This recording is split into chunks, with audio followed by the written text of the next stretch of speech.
Ronell Nolan, President, CEO, Health Agents for America, coming to you live this Monday. I want to give you a little health update. I did get my stitches out, and I was told 3 to 6 month recovery, but I'm doing a little bit better every day.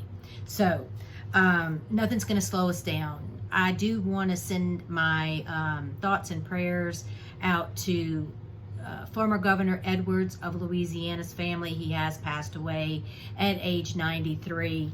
Some of you, even from Louisiana, will remember his very colored past, and always a character, always a character. So basically, our eyes are useless when our mind is blind. So we can see things that can be right in front of our face, and we don't do anything about it, or we don't believe it, or we don't see it.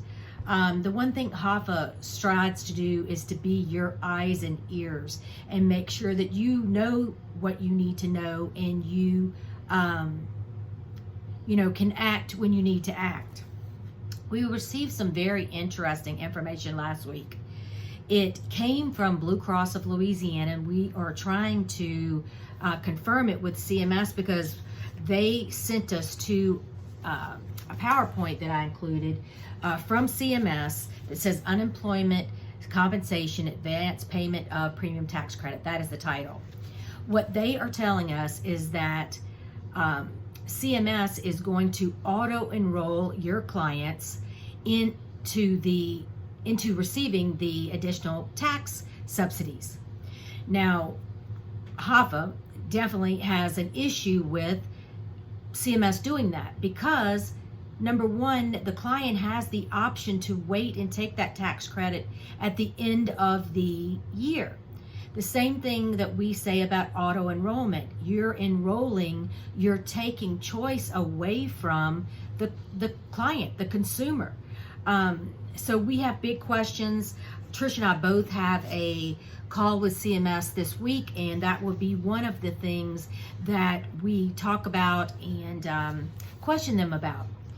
So if you have any thoughts, please, send that over to me. There are some proposed rules by CMS, and we are putting together a letter in response.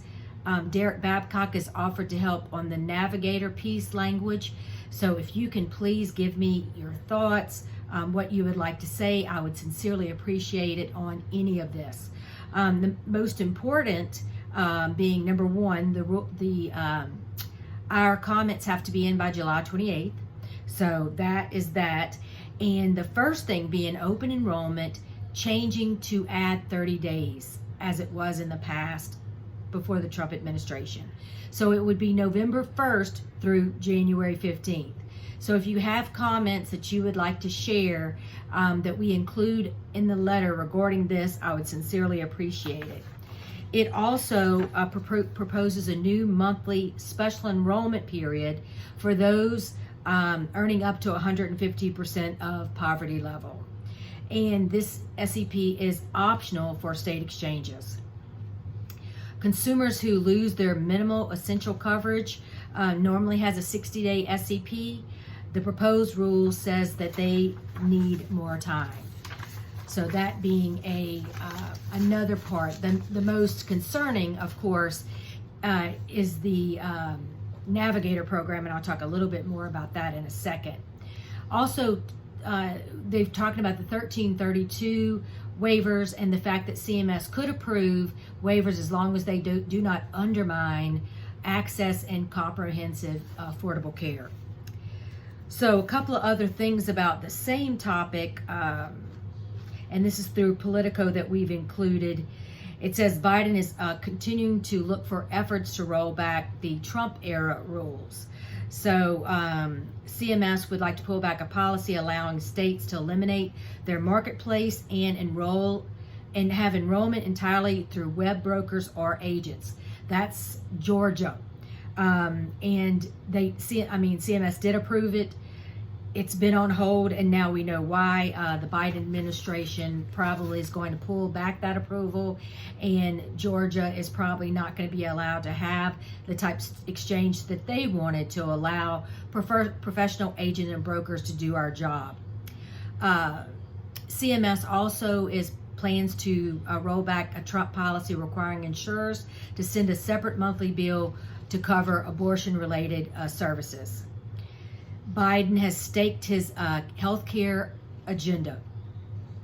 Among options, of course, is the fully funding the Navigator programs to help people sign up for coverage, streamlining the enrollment process, and making permanent, more generous subsidies for greater portion Americans. So, I've said and continue to say that their intent is to make the additional state tax credit subsidies permanent, which means that totally puts the employer under 50 market on its ear, and that you need to be talking to your clients whether it's advantageous to put their employees in a marketplace exchange versus offering a plan depending on income. So let's talk a little bit more about the proposed rules about Navigators.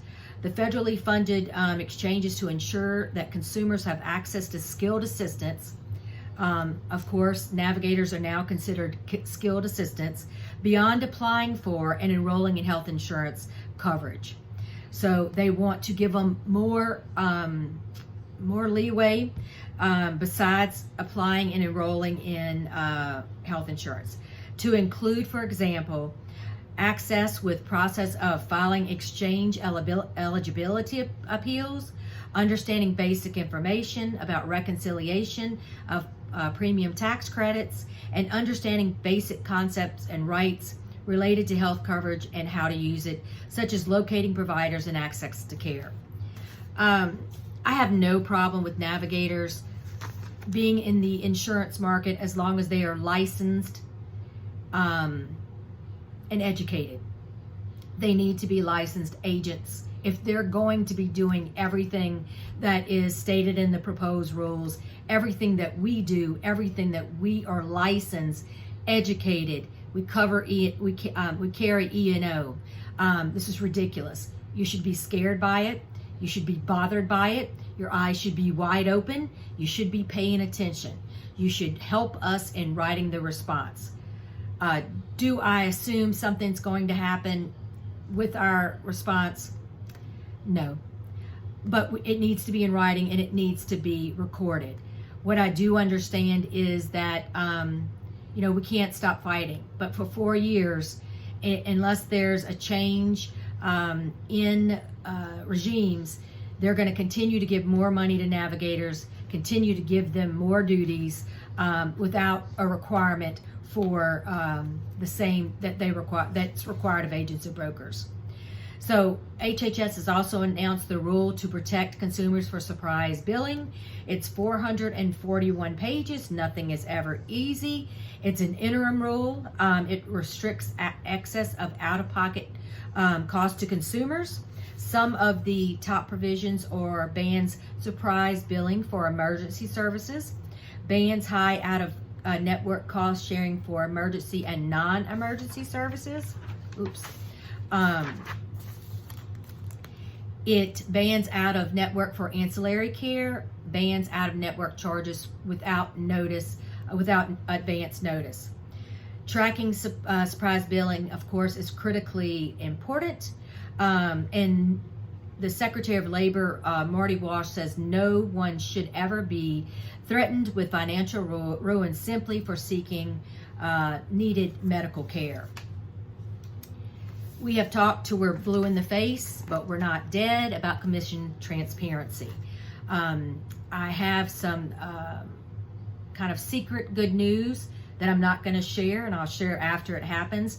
But know that HAFA's hard work, your giving to the PAC, has made a difference, and our voice is being heard, and it will continue to be heard, and we will have an audience. And I'll leave it at there. I'll leave it at that. Thank you to Senator Cassidy, to Congressman Harshberger, to Congresswoman Letlow, who reached out to the Department of Labor and sent our letter. It absolutely worked. There's an article about bringing down drug prices and states target PBMs.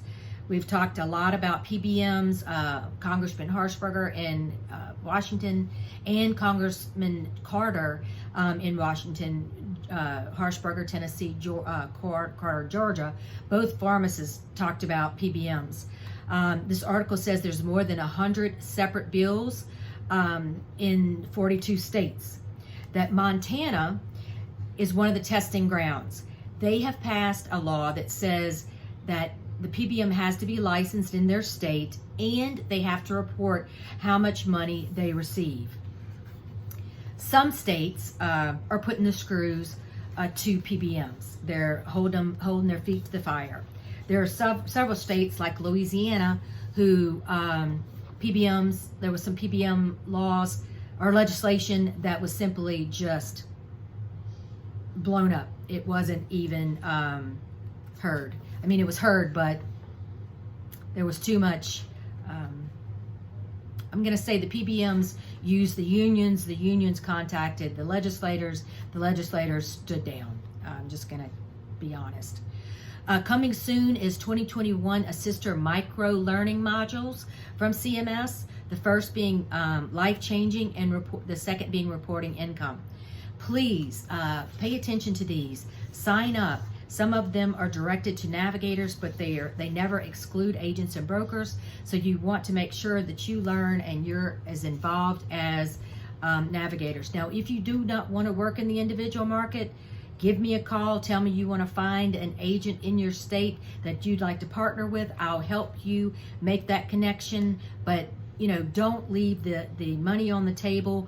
Don't give the business to a navigator. Don't just send them to the marketplace. You know, agents and brokers are held accountable for how much money we make, you know, that we're educated, that we're insured, you know, all those things. Sending someone to the marketplace, sending someone to the navigators, that they do not have to report how much money they're making.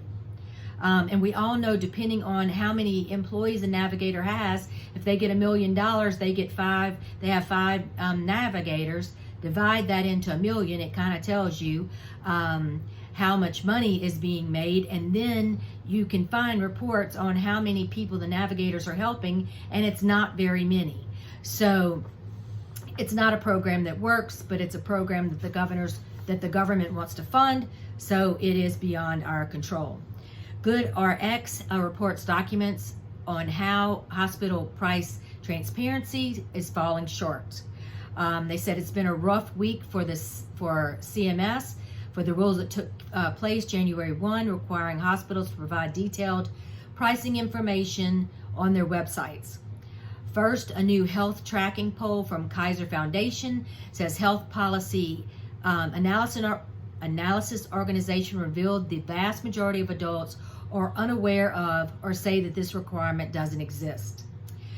Basically, the charge masters, and we've been talking to our lawmakers in DC, that the charge masters do nothing. It says these charge masters are riddled with data issues. So we knew that. That's an article included in your Monday Morning News. I encourage you to read your articles in Monday Morning News. And sign up for the Agent Summit. It'll be here before you know it. I'm meeting with them this afternoon at Nottoway to go over all the pieces and parts that it takes to put together a summit. So excited to go and visit with those folks. The early registration ends at the end of this week. So early registration will end. It will go up $100 after the end of this week. And CE will not be guaranteed. I'm working on filing CE, waiting to hear back from Louisiana. Once you file in one state, then you kind of have I'm not gonna be able to say that, but you know what I'm talking about, that other states will, you know, help us approve it based on the fact that Louisiana did approve it and they did feel that it was a valid CE course. I did send out the Agent Summit with our Agent Summit email with our agenda. Hopefully you'll see some validity in our wonderful speakers. So I think you're going to be impressed. We're excited. We want you to come to Louisiana. Please reach out if you'd like to comment on any of the proposed rules. If you would like to help. I will be going out of town Wednesday through Sunday. I'm going to a wedding in Anguilla. If you do not know where that is, and I didn't, it is right next to St. Martin. So I'll be flying into St. Martin and boating over to Anguilla. So I'll be out Wednesday through Friday, but back in on Tuesday, and we'll be working on sending that letter over to CMS. So have a wonderful, wonderful week. Proud and honored to represent the HAFA freedom fighters, the cream of the crop, the best of the best. Much love. Until next Monday.